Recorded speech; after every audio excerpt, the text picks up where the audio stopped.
Hello दोस्तों, आपका Aniket academy में स्वागत है। दोस्तों, अगर वीडियो पसंद आए तो लाइक एंड सब्सक्राइब करें और वीडियो को ज़्यादा से ज़्यादा शेयर करें। और दोस्तों, नोटिफिकेशन के लिए बेल आइकन को जरूर दबाएं। दोस्तों, मैं कुछ दिन से वीडियो नहीं डाल पा रहा था क्योंकि मैं इलाहाबाद में फंस गया था। आज मैं अपने घर आ चुका हूं दोस्तों, और ये वीडियो मैं अपलोड अपने घर से करूँगा। दोस्तों, चलिए शुरू करते हैं आज का सेशन। दोस्तों, इस सेशन में कुल 50 प्रश्न हैं जो बीएड के प्रीवियस ईयर के क्वेश्चन हैं, जो काफ़ी इंपॉर्टेंट क्वेश्चन हैं। दोस्तों, अभी तक मैं हिंदी का 2 वीडियो डाल चुका हूं। अगर हिंदी के मेरे सारे वीडियो आप देखते हैं तो बीएड एग्जाम में हिंदी आपका कहीं से छूटेगा नहीं, आप सारे करके आएंगे। दोस्तों, मैं जीएस का भी पेपर करा रहा हूं और काफ़ी मैं वीडियो डाल चुका हूं जीएस के लिए। अगर मेरे चैनल से आप जीएस की तैयारी करते हैं बीएड एग्जाम के लिए तो दोस्तों आपका जीएस 60 से 70% सही हो जाएगा। तो चलिए दोस्तों, आज का सेशन शुरू करते हैं। तो पहला क्वेश्चन है दोस्तों, रामचरितमानस में समयोजित कुल कांड है। तो दोस्तों, रामचरितमानस में कुल कांड 7 हैं। ऑप्शन नंबर इसका सी वाला सही हो जाएगा दोस्तों। और एक क्वेश्चन और पूछता है दोस्तों, रामचरितमानस के रचनाकार कौन है। तो रामचरितमानस के रचनाकार हैं दोस्तों जो वो तुलसीदास हैं। तो ये भी आप लोग जानते रहिएगा।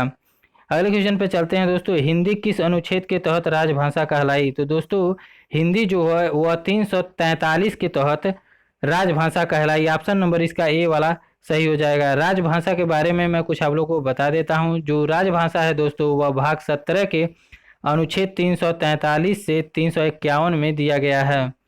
और दोस्तों, एक क्वेश्चन और पूछता है कि प्रथम राजभाषा आयोग का गठन कब किया गया था। तो दोस्तों, प्रथम राजभाषा आयोग का गठन 1955 में किया गया था। और इसके जो अध्यक्ष थे वह बीजी खरे थे। तो ये भी आप लोग जानते रहिएगा कि इसके अध्यक्ष कौन थे। दोस्तों, राजभाषा के रूप में अभी तक कुल 22 भाषाओं को मान्यता प्राप्त है। तो ये भी आप लोग जानते रहिएगा। और दोस्तों, 356 के तहत जो है वह राष्ट्रपति शासन लगाया जाता है और 360 के तहत वित्तीय आपातकाल घोषित किया जाता है। तो ये भी आप लोग जानते रहिएगा। अगले क्वेश्चन पे चलते हैं दोस्तों, हिंदी साहित्य का आधुनिक काल कब से प्रारंभ माना जाता है। तो दोस्तों, हिंदी साहित्य का आधुनिक काल दोस्तों यह 1850 से माना जाता है। ऑप्शन नंबर इसका बी वाला सही हो जाएगा। अगले क्वेश्चन पे चलते हैं दोस्तों, हिंदी भाषा को राजभाषा कब घोषित किया गया। तो दोस्तों, हिंदी भाषा को जो राजभाषा घोषित किया गया था वह 14 सितंबर 1949 को घोषित किया गया था। ऑप्शन नंबर इसका ए वाला सही हो जाएगा। अगले क्वेश्चन पे चलते हैं दोस्तों, अंधेर नगरी चौपट राजा नाटक किसने लिखा। तो दोस्तों, अंधेर नगरी जो चौपट राजा लिखे हैं वह भारतेंदु हरिश्चंद्र लिखे हैं। ऑप्शन नंबर इसका सी वाला सही हो जाएगा। दोस्तों, मुंशी प्रेमचंद्र की मैं कुछ रचनाएं बता देता हूं जो आप लोग याद कर लीजिएगा और ये काफ़ी एग्जाम में पूछा जाता है। जैसे कि हुआ सेवा सदन, रंगभूमि, कर्मभूमि, गबन, गोदान, मंगलसूत्र और पूस की रात। ये सभी रचनाएं जो हैं काफ़ी इंपॉर्टेंट हैं, ये एग्जाम में पूछे भी जाते हैं। तो आप लोग याद कर लीजिएगा। अगला क्वेश्चन पे चलते हैं दोस्तों, पीपर पात सरिस मंडोला इसमें कौन सा अलंकार है। तो दोस्तों, पीपर पात सरिस मंडोला में उपमा अलंकार है। ऑप्शन नंबर इसका बी वाला सही हो जाएगा। दोस्तों, उपमा अलंकार को पहचानने का एक ट्रिक होता है, तो मैं आप लोगों को बता देता हूँ।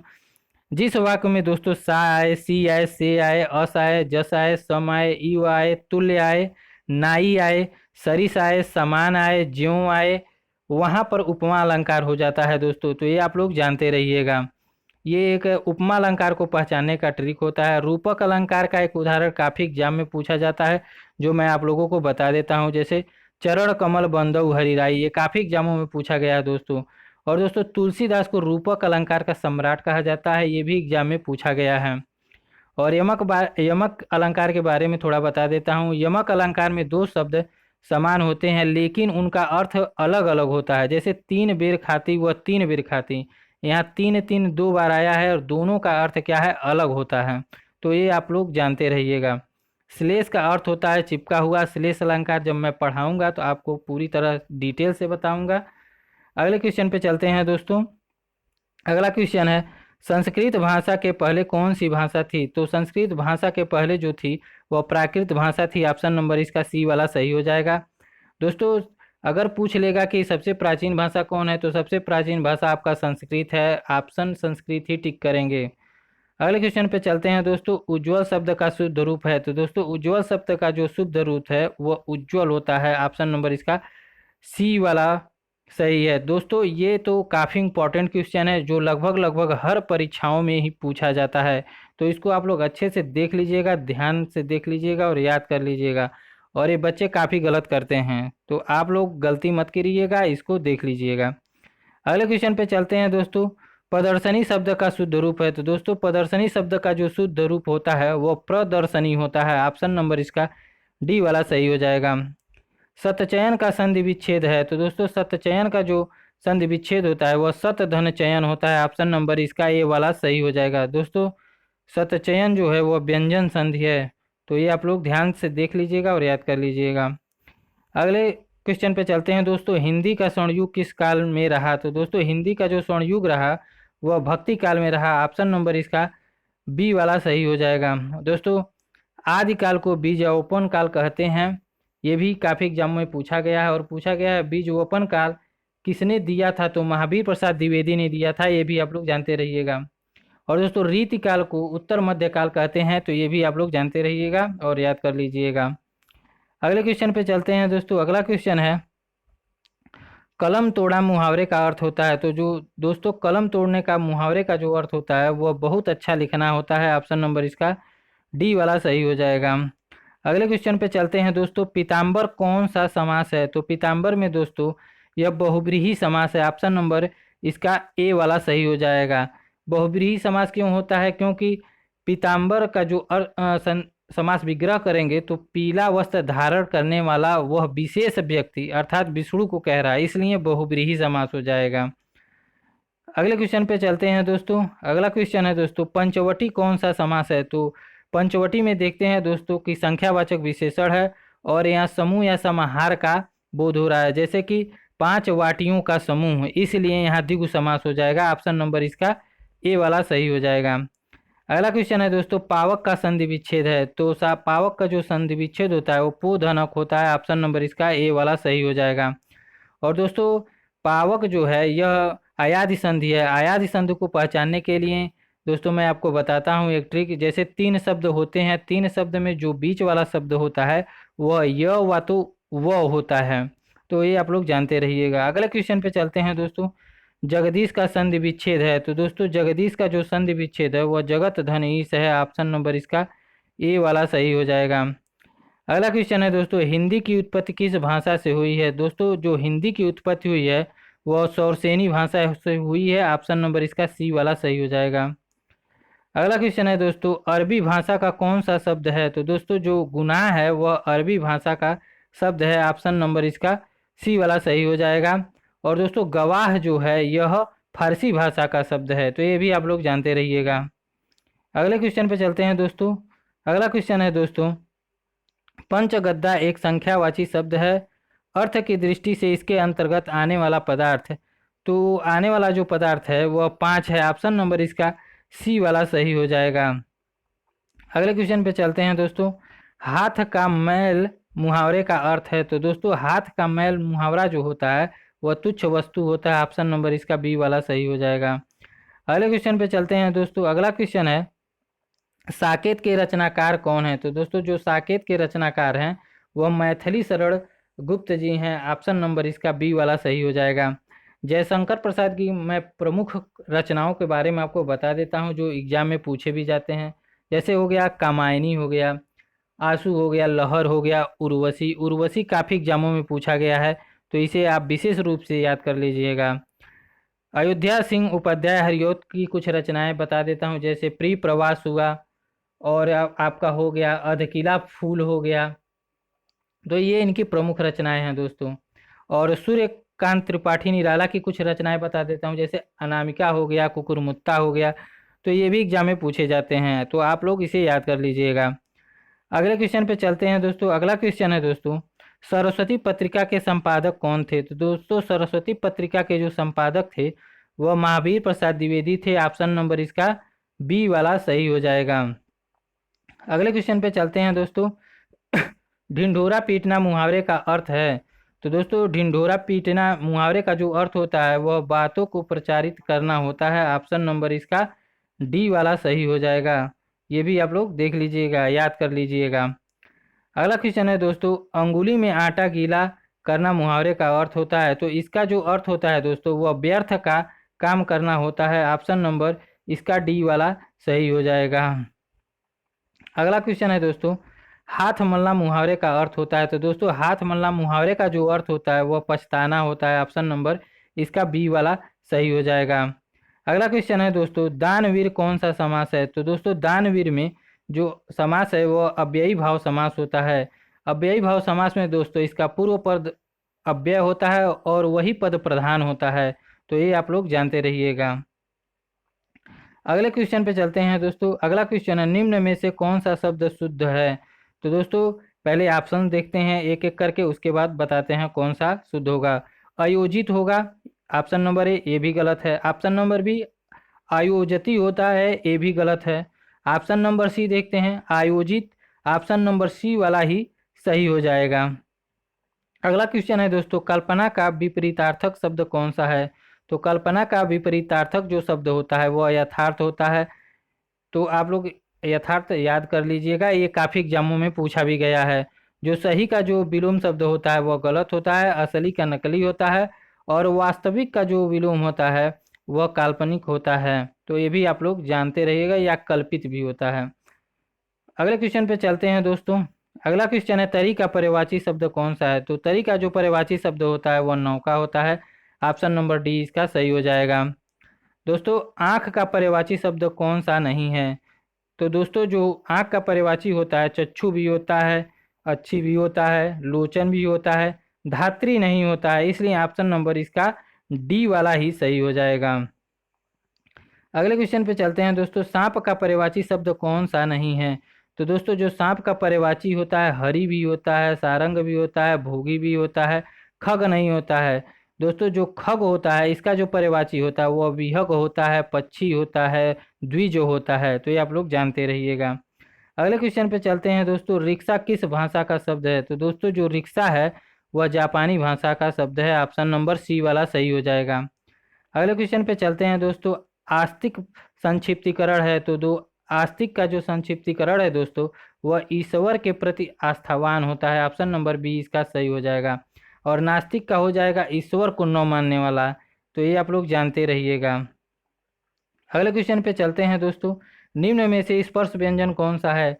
तो दोस्तों स्पर्श व्यंजन जो होता है वो 25 होता है, क से म तक।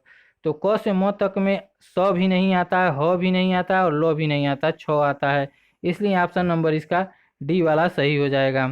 अगले क्वेश्चन पे चलते हैं दोस्तों, निम्नलिखित में से कौन सा तत्सम शब्द है? तो दोस्तों जो तत्सम शब्द है वह आम्र है। ऑप्शन नंबर इसका ए वाला सही हो जाएगा। इसका तद्भव जो होता है आम्र का वो आम होता है। और दोस्तों आंसू जो है यह एक तद्भव है। इसका तत्सम जो होता है वह आश्रु होता है, आँख का अच्छी होता है, और ईंट का इष्टिका होता है। तो ये आप लोग जानते रहिएगा। अगले क्वेश्चन पे चलते हैं दोस्तों, निम्न में से कौन सा तद्भव शब्द है? तो दोस्तों जो कौवा है वह तद्भव है। ऑप्शन नंबर ए भी तद्भव है, ऑप्शन नंबर बी भी तद्भव है, और सी भी तद्भव है। और कौवे का जो तत्सम होता है वह काक होता है, कोयल का कोकिला होता है, और कुत्ता का कुक्कुर होता है, इसलिए ये ऑप्शन नंबर डी हो जाएगा, ये सभी।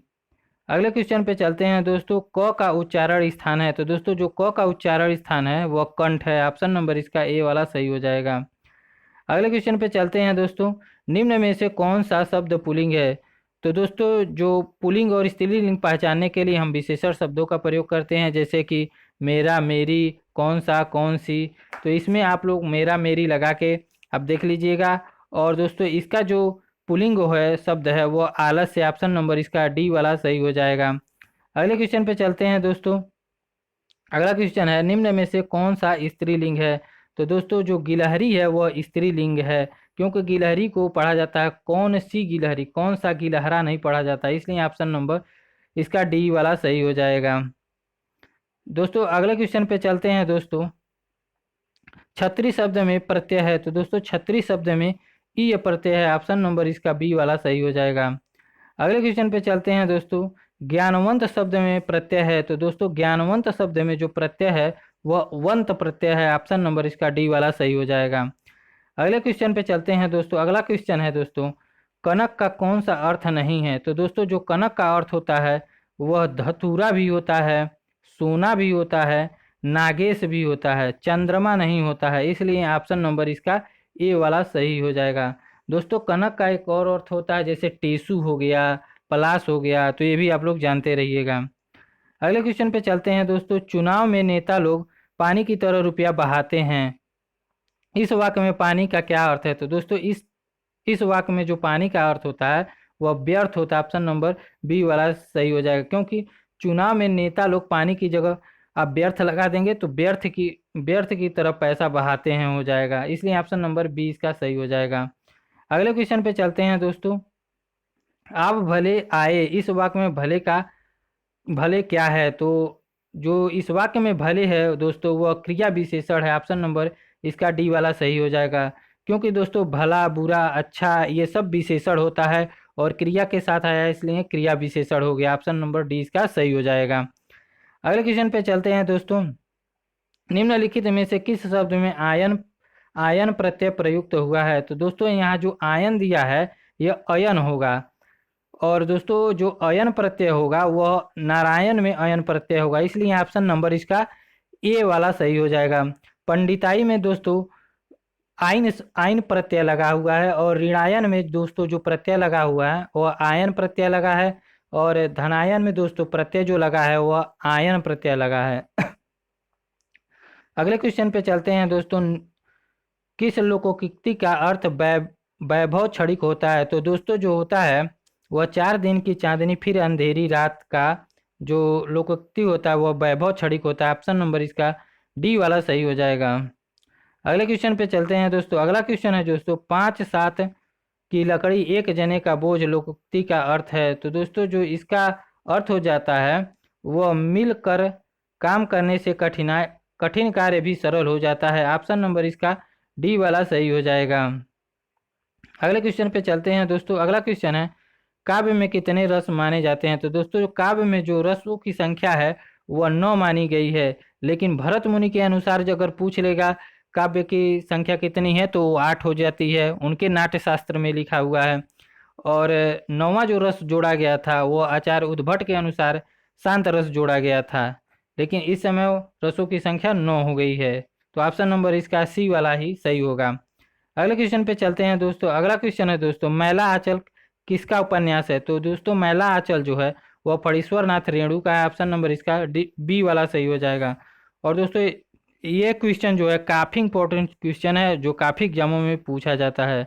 और आज का अंतिम क्वेश्चन और लास्ट क्वेश्चन है दोस्तों, अंग्रेजी शब्द ड्राफ्टिंग का भारत सरकार द्वारा स्वीकृत हिंदी अनुवाद होगा। तो इसका होता है ड्राफ्टिंग का प्रारूपण होता है। ऑप्शन नंबर इसका डी वाला सही हो जाएगा।